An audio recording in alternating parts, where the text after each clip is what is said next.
sticking out of it. That might be our Wendy Birch. Fred Durst is here. Great concert coming up this weekend. We want to talk about all that. But before we do, I'm not trying to tell tales out of school, but you went in the green room and you saw Curtis Armstrong, who's going to be out here next, from Revenge of the Nerds. That's right. And you were very struck by meeting him. I've never seen that happen here before. Yeah, he left a big impression on me. I love that film. I found it at the right time in my life. I was a big misfit where I grew up and abused and bullied a lot, and that movie resonated deeply with me, and seeing him right now literally blew my mind. And what did you say to him? Because it's clearly resonated with him as well. Well, I told him I'm a huge fan of the impression he left and the character he played, and I said, you know, to tell you the truth, of my aliases in some of my hotel rooms and some of my gamer tags and some of my things online in my nerd world, I use his name as my screen name. Yeah. Oh, so wow. it's interesting to meet him in person. Yeah, I tell you what, it was really good to eavesdrop on you guys talking. And you actually also referenced that Limp Bizkit initially started out as sort of a, I don't know, I want to say a counterbalance to being bullied and things like that. Well, yeah, you know, when growing up, if you're someone that's tortured and bullied and just happen to be wearing that target on your back for your life, you know, some people need an outlet.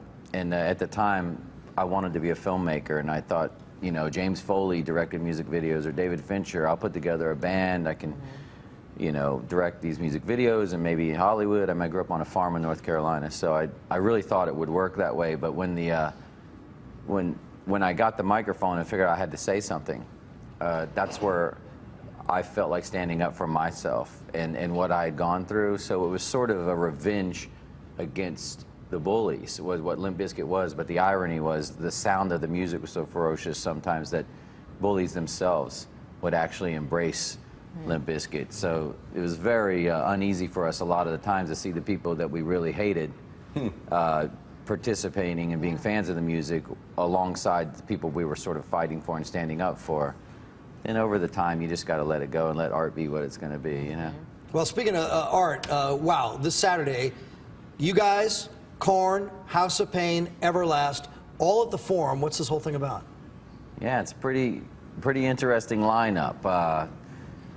You know, Danny Wimmer and Gary Spivak, we got together and put together this ultimate dream situation, and kind of resembles something we were doing back in the late 90s and early 2000s, which was this rock sort of hip-hop, urban sort of punk rock type of thing. And so with Korn, you know, the godfathers of this, and helped us pave our path with, it's just this incredible experience where we get to see, you know, the House of Pain reunion, we get Korn, you know, the Limp Bizkit experience, you got POD, suicidal tendencies. I mean, it's unbelievable.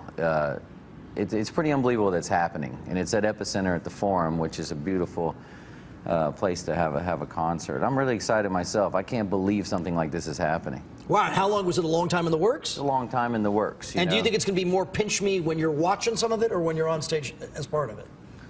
You know, we're always in the moment. I'm very nervous all the time because I care too much. And so, but once you go on, like you guys know, when you go on, you're on. There's no, you don't have a choice, and it just comes out of you if it's who you are. And so, in that moment, I'm there to give and to receive in return and to give back. And I'll get lost in the moment, I'm sure. And there'll be a couple moments where I lose myself, I'm sure, to think, my God, I can't believe these bands are playing. I mean, I love Suicidal Tendencies. And I'm very excited to be playing with them for the first time. Wow. Yeah. Epicenter, Southern California's rock.